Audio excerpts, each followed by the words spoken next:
Welcome to study GS with समाइकी।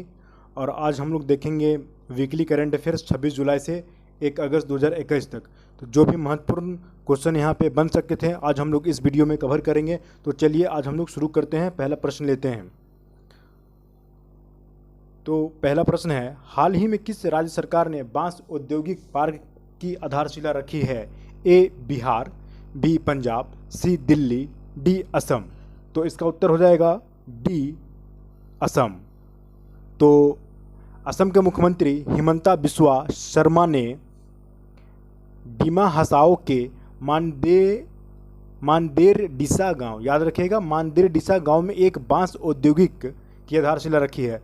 यह परियोजना को डोनर मंत्रालय से 50 करोड़ रुपए से लागू किया जाएगा। एक बार पूरा हो जाने पर यह परियोजना क्षेत्र की अर्थव्यवस्था में एक नए युग की शुरुआत करेगी और स्थानीय जो भी युवाओं के लिए रोजगार के व्यापक अवसर पैदा करेगी। तो इसको ध्यान में रखिएगा। नेक्स्ट क्वेश्चन लेते हैं हम लोग।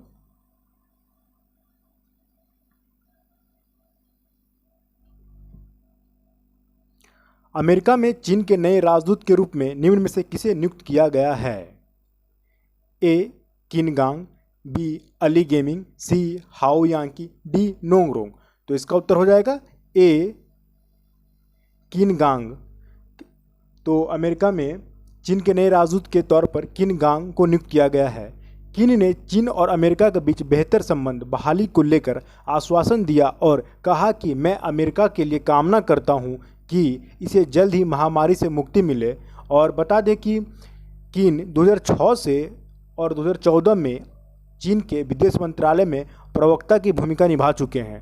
अमेरिका में किन 11वें चीनी राजदूत हैं। तो कितनेवें हैं, उनका नंबर कौन सा है? तो अमेरिका में वे 11वें चीनी राजदूत हैं। तो नेक्स्ट क्वेश्चन लेते हैं हम लोग। मानव तस्करी के खिलाफ विश्व दिवस निम्न में से किस दिन मनाया जाता है? ए 10 जनवरी, बी 12 जुलाई, सी 30 जुलाई, डी 25 मई। तो इसका उत्तर हो जाएगा सी 30 जुलाई को मनाया जाता है। इसको ध्यान में रखिएगा। तो देखते हैं यह क्यों मनाया जाता है। तो संयुक्त राष्ट्र हर साल 30 जुलाई को मानव तस्करी के खिलाफ विश्व दिवस के रूप में मनाता है। तो किस लिए मनाया जाता है? मानव तस्करी के खिलाफ, इसको रोकने के लिए। यह दिवस संयुक्त राष्ट्र महासभा द्वारा वर्ष 2013 में आरंभ किया गया था। तो यह जो मानव तस्करी के खिलाफ विश्व दिवस मनाया जाता है, तो संयुक्त राष्ट्र महासभा द्वारा वर्ष 2013 में प्रारंभ किया गया था। इसको ध्यान रखिएगा। इसे वर्ष 2010 में एक उच्च स्तरीय बैठक के दौरान पारित किया गया था। देखिए, इसे 2010 में एक उच्च स्तरीय बैठक के दौरान पारित किया गया था, ठीक है, लेकिन आरंभ कब किया गया था? 2013 में। तो मानव तस्करी के खिलाफ विश्व दिवस संयुक्त राष्ट्र दुनिया भर में तस्करी का मुकाबला करने के लिए आयोजित करता है, जो दुनिया भर में सरकारों को इस चिंता से निपटने के लिए समेकित और लगातार उपाय करने का आग्रह करता है। तो किसके लिए करता है? मानव तस्करी के खिलाफ। तो इसको ध्यान में रखिएगा। नेक्स्ट क्वेश्चन लेते हैं हम लोग। हाल ही में मादक पदार्थ नियंत्रण ब्यूरो एनसीबी का प्रमुख किसे नियुक्त किया गया है? ए राकेश अस्थाना, बी एसएन प्रधान, सी प्रभात कुमार, डी राहुल सचदेवा। तो इसका उत्तर हो जाएगा बी एसएन प्रधान को नियुक्त किया गया है। तो राष्ट्रीय आपदा मोचन बल के महानिदेशक एसएन प्रधान ने 29 जुलाई 2021 को मादक पदार्थ नियंत्रण ब्यूरो के प्रमुख अतिरिक्त कार्यभार संभाल लिया है। प्रधान ने भारतीय पुलिस सेवा के अधिकारी राकेश अस्थाना की जगह ली है। तो पता हुआ कि अस्थाना को दिल्ली पुलिस आयुक्त नियुक्त किया गया है। तो इसको ध्यान में रखिएगा। नेक्स्ट क्वेश्चन लेते हैं हम लोग।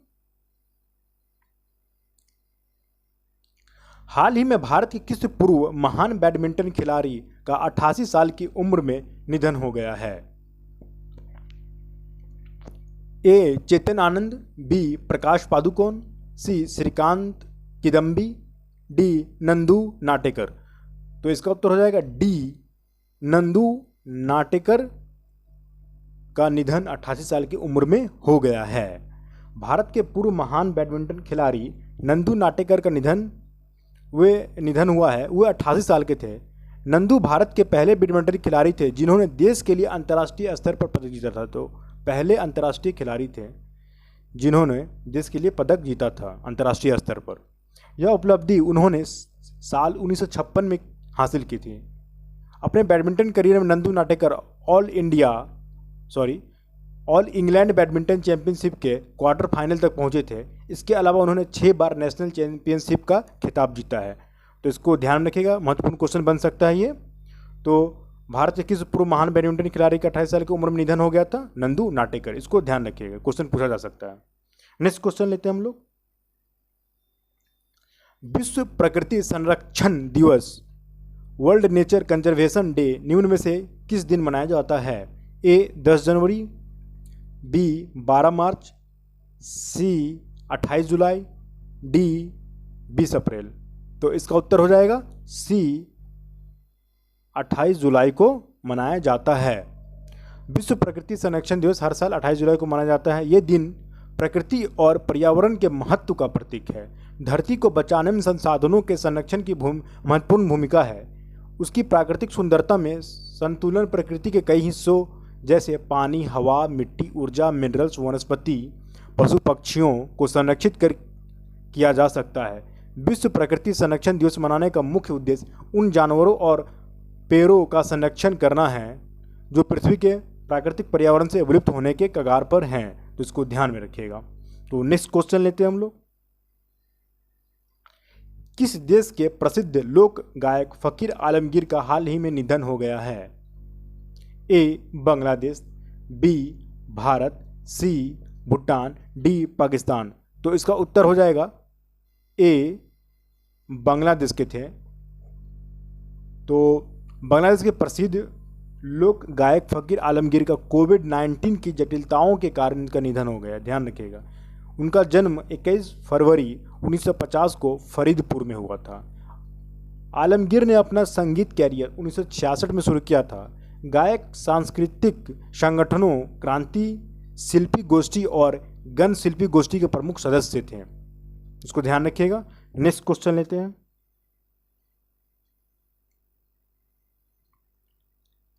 किस देश के एक वैज्ञानिक ने एक प्रायोगिक परमाणु रिएक्टर की योजना का खुलासा किया है जिसे ठंडा करने के लिए पानी की आवश्यकता नहीं होती है? तो और सब जो परमाणु रिएक्टर होता है उसको ठंडा करने के लिए पानी की आवश्यकता होती है, लेकिन इसमें कहा गया कि पानी की आवश्यकता नहीं होती है। तो कौन सा देश है वो? ए नेपाल, बी जापान, सी चीन, डी रूस। तो इसका उत्तर हो जाएगा सी चीन। तो चीनी सरकार के एक वैज्ञानिक ने एक प्रायोगिक परमाणु रिएक्टर की योजना का खुलासा किया है जिसे ठंडा करने के लिए पानी की आवश्यकता नहीं होती है। यह रिएक्टर यूरेनियम के बजाय तरल थोरियम पर चलेगा और पारंपरिक रिएक्टरों की तुलना में अधिक सुरक्षित होने की उम्मीद है। थोरियम एक रेडियोधर्मी धातु है। यह यूरेनियम की तुलना में अधिक प्रचुर मात्रा में और काफ़ी सस्ता भी है। तो आज का जो भी साप्ताहिक करंट अफेयर्स था यहाँ पे आज समाप्त होता है। तो अगर आपको यह करंट अफेयर साप्ताहिक करंट अफेयर्स आपको अच्छा लगा होगा तो चैनल को प्लीज़ लाइक कीजिएगा, सब्सक्राइब कीजिएगा और शेयर भी कीजिएगा और बेल आइकन को ज़रूर हिट कीजिएगा, जिससे होगा कि आगे आने वाले आपको महत्वपूर्ण करंट अफेयर्स आपको मिलते रहें। तो यहाँ तक देखने के लिए धन्यवाद। Thank you.